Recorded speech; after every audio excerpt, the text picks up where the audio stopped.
Hello, and welcome to the Museum of Danish America. My name is Tova Brandt, and I'm on the staff here at the museum as the Albert Ravenholt Curator of Danish American Culture.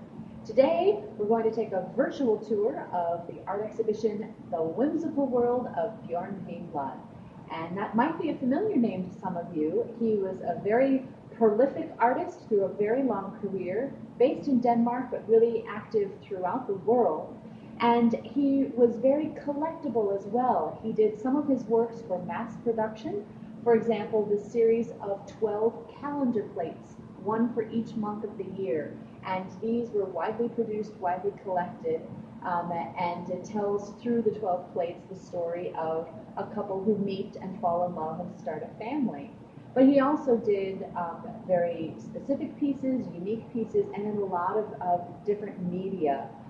One example right here is this lovely mermaid-shaped candle holder, a handcrafted piece, painted piece, and again shares Wiinblad's interest in fun, in kind of lighthearted, beautiful forms. His faces are all very distinctive, and we'll see that as we go through the galleries.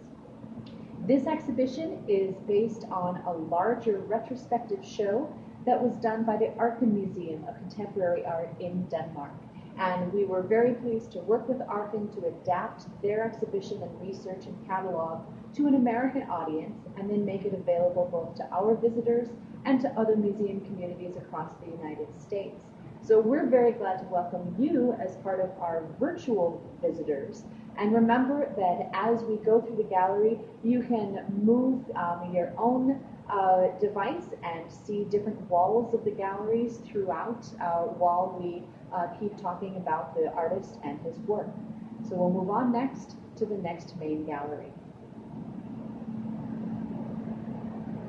Bjørn Wiinblad is probably best known as a ceramic designer and ceramic artist, even though he was very involved as an illustrator, as a poster designer, and as we'll see later, in many other different media.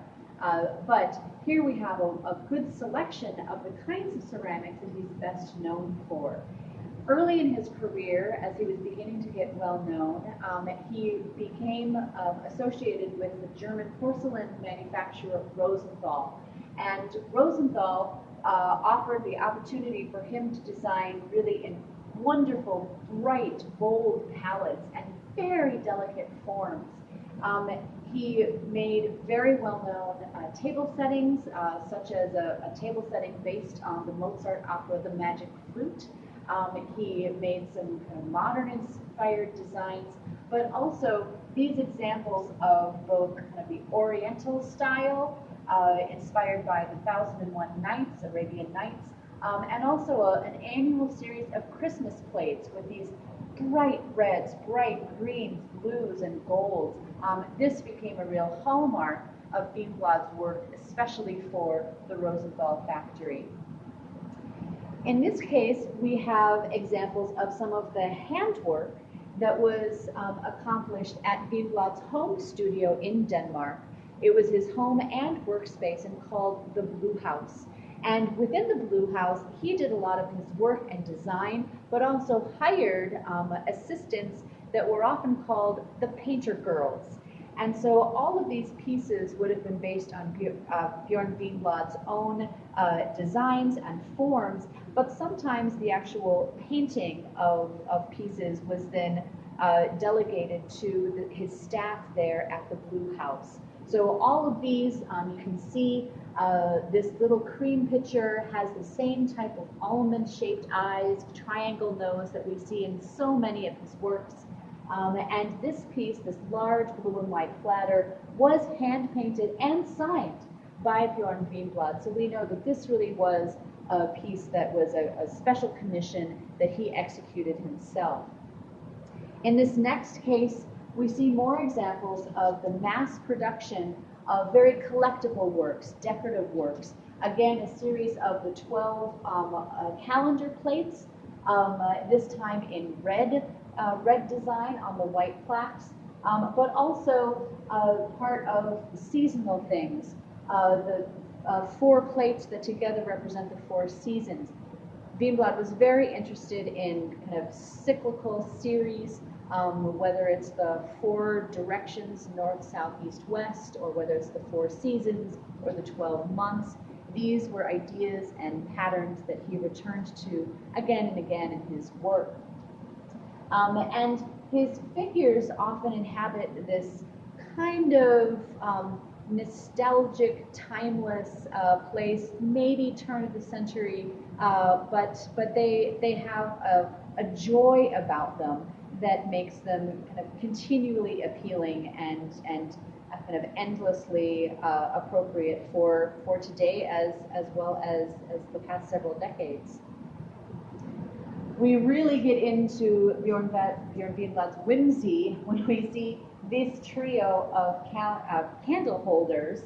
And candle holders can be a very functional item, but there is nothing about these horse and rider candlesticks that elevates function over form.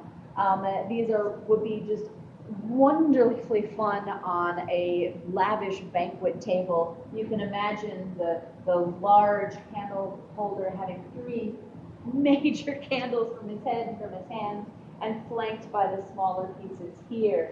Blue and white was a very common theme, and one of Wiinblad's most beloved color schemes, especially for ceramics and for his own entertaining. He loved to entertain. He loved to set a table for guests, and indeed it's told that for his dinner parties, every guest would have their own place card in blue and white ceramic that they would then take home at the end of the meal as a souvenir of the evening.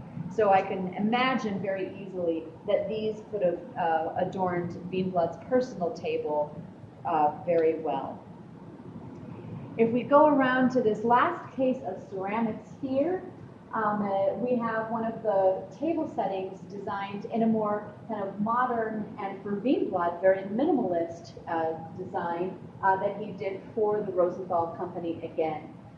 Very straight-legged or straight-sided, simplified forms, but again, the blue and white patterns and the ability to adapt into a lot of different styles and table settings and kind of incurring the value of hospitality as well.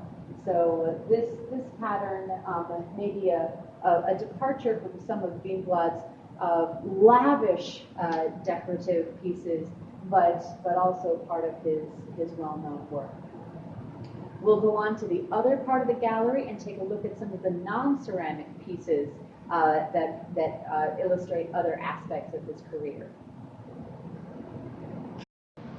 Another fascinating aspect of Bjørn Wiinblad's career was his collaboration with other artists, and that was in a wide variety of other fields. Here we have this wonderful tapestry that depicts the head of Scheherazade, the storyteller from the 1001 Arabian Nights.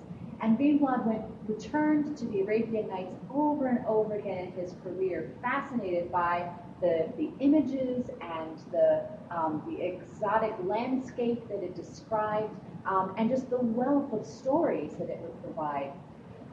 In the 1970s, Wiinblad was commissioned to do a massive tapestry series for the Dallas Apparel Mart, and he chose as the theme of those tapestries Scheherazade preparing her sister for her wedding. And so these gigantic tapestries were actually woven by the craftspeople at a hand-weaving studio in Portugal. When Bjørn Wiinblad designed something he really liked, he would often have an extra made or a piece of it made for his own personal collection. And that's how this becomes part of this exhibition and part of his personal collection. This is an excerpt or a detail of an original tapestry that is over 30 feet tall. And you can just imagine the full scale of the full-size bodies with a head that big. But the detail in this is amazing. The number of yarns, and they're very three-dimensional, coming out of the fabric. They're using gold fibers to add more shimmer to it, and of course with Wiinblad's own signature from 1973 also depicted in tapestry. So the tapestry was one area where Wiinblad and this weaving studio in Portugal developed a long and very close working relationship that encompassed many projects over the years.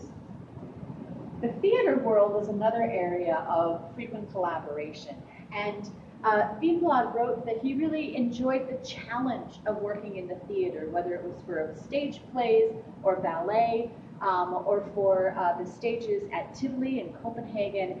The idea of truly being able to design and control the entire aesthetic world of that production very much appealed to his sense of controlling the sets, the costumes, the graphics for the poster art, all of those details, and yet needing to collaborate on all of those things with the directors, the actors, the dancers, so that they also felt part of and comfortable with the design that he created.